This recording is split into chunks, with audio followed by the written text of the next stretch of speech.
Il faut se méfier de l'hyperprécision en astrologie.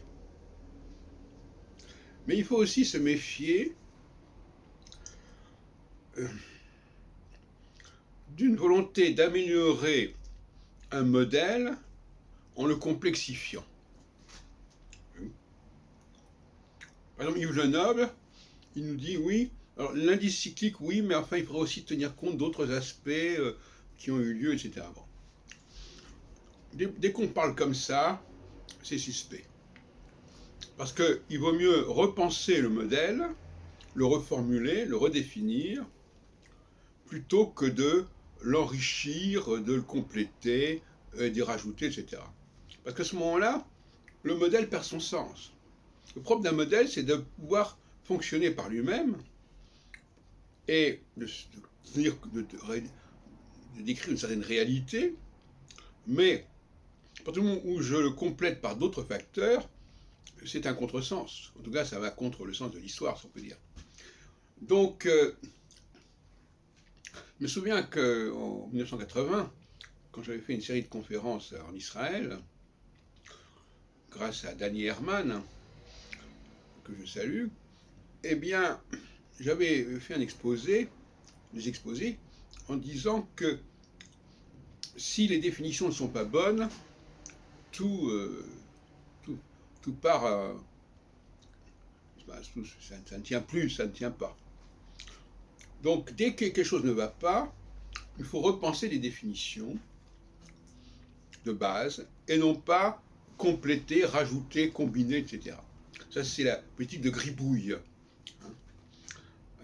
C'est le brouillard. Dès qu'un modèle ne convient pas, il faut le repenser, il faut le reformuler. Ça me paraît essentiel. Alors, le reformuler à plusieurs niveaux, bien entendu, soit sur le plan astronomique, c'est-à-dire quels sont les facteurs astronomiques que je prendrai en compte, peut-être qu'il faudrait modifier ces facteurs, et puis sur le plan de l'interprétation aussi. Quelle est l'interprétation que je donne à ces facteurs? Il faut peut-être modifier l'interprétation que je donne à ces facteurs pour que les choses se remettent en place. Il y a tout un ensemble de questions à plusieurs niveaux qui peuvent se poser. C'est ce qui rend la recherche astrologique compliquée parce que il faut jouer sur plusieurs tableaux. Et il faut envisager plusieurs cas de figure. Moi, ce que je constate, en tout cas, c'est que l'indice cyclique tel qu'il a été formulé en 1967 dans les astres des histoires n'a pas été repensé, refondé. Il aurait pu être refondé d'ailleurs de deux façons différentes, soit par ses erreurs, c'est-à-dire que ça ne correspondait pas. Bon là, le cas classique, c'est évidemment 1981-82, avec une troisième guerre mondiale qui n'arrive pas. Et puis aussi, inversement, ce qui s'est passé en 1989, qui d'ailleurs ne dépendait pas, d'après Barbeau, de cet indice cyclique, mais du cycle Saturne-Neptune. Donc voyez-vous, il y a plusieurs modèles comme ça qui s'interchangent, qui alternent, ce qui n'est pas non plus très sérieux. Et il aurait fallu dire, voilà, ben effectivement, qu'est-ce que ça nous renseigne? Qu'est-ce que ça nous dit?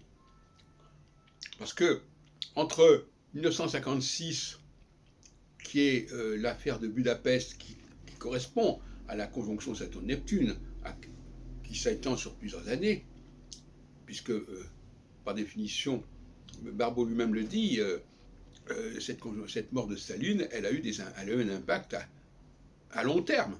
Bon. Et puis, ce qui s'est passé à Berlin, en 89, donc 33 ans après Budapest et 36 ans après, avec la nouvelle conjonction, eh bien, c'est exactement l'inverse.